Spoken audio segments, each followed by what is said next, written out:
Ay, kinagigiliwan ngayon sa social media ang asong si Kilay sa pantalan ng Pulam Bato sa Bugos City sa Cebu. Mistula rin kasi siyang porter at katuwang ng mga tauhan ng pantalan sa trabaho. Pero 3 beses sa isang linggo, nakaabang at naghintay si Kilay sa isang partikular na barko. Alamin ang malahatsiko ng Japan na kwento ng asong si Kilay, The Porter Dog, sa ulat ni Jessie Atienza na PTV Cebu. Habang papalapit na sa daungan ng isang barko sa pantalan ng Pulam Bato, tahimik pero listong nag-aabang itong aso. Di kalaunan, tumayo at tumatahol na siya na tila bumabati sa mga tripulante. Maya-maya, kinagat na niya ang lubid at tila tumutulong pa sa paghila.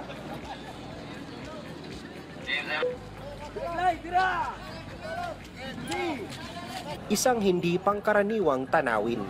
Kaya naman, natutuwa ang mga nakakakita. Siya si Kilay, ang asong sikat ngayon dahil sa kanyang angking abilidad sa pagtulong sa mga tagahila ng lubid ng mga barko. Kasama-kasama siya palagi, minsan nanonood lang siya, tapos ang inalagaan siya ng mga Coast Guards. Hanggang sa dumating ang araw na bigla na lang nagkaroon itong, yung parang trick niya ba, na biglang sumali siya sa paghila ng lubid. Kasi may one time kasi, isa lang yung tagahila. Tapos nakita siguro niya na need assistance, sumama na siya mula noon, parang nakasanayan na niya. Pero paano nga ba napunta si Kilay sa pantalan? Ayon sa mga tauhan sa pantalan, dating may nag-aalaga talaga kay Kilay na isa ring tripulante ng barko. Pero kinailangang ibaba si Kilay mula sa barko dahil ipinagbabawal ang aso sa loob. Kaya inihabilin muna si Kilay ng kanyang dating taga-alaga sa mga kaibigan nito sa pantalan ng Pulam Bato. 3 beses sa isang linggo sa tuwing dadaong ang barko ng dating taga-alaga ni Kilay, sila nagkakasama. Pag nagkita sila Martes, Huwebes at saka Sabado. Pag dumadaong yung barko? Pag dumadaong ng barko, may pagkain siya, si Miming may dalang pagkain kay Kilay. Pero nitong Hunyo, biglang nagbago ang ruta ng barko na pinagtatrabahuan ni Memeng at hindi na dumadaong sa pantalan kung saan nakaabang si Kilay.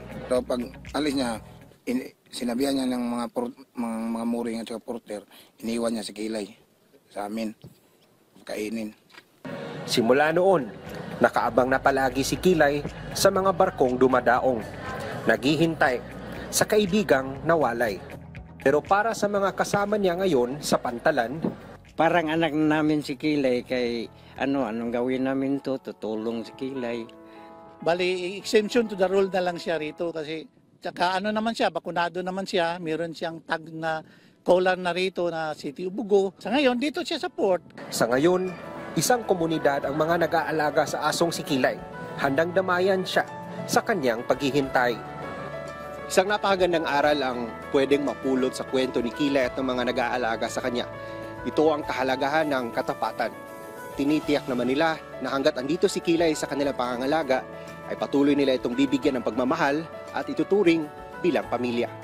Mula sa PTV Cebu, Jessie Atienza, para sa Bayan.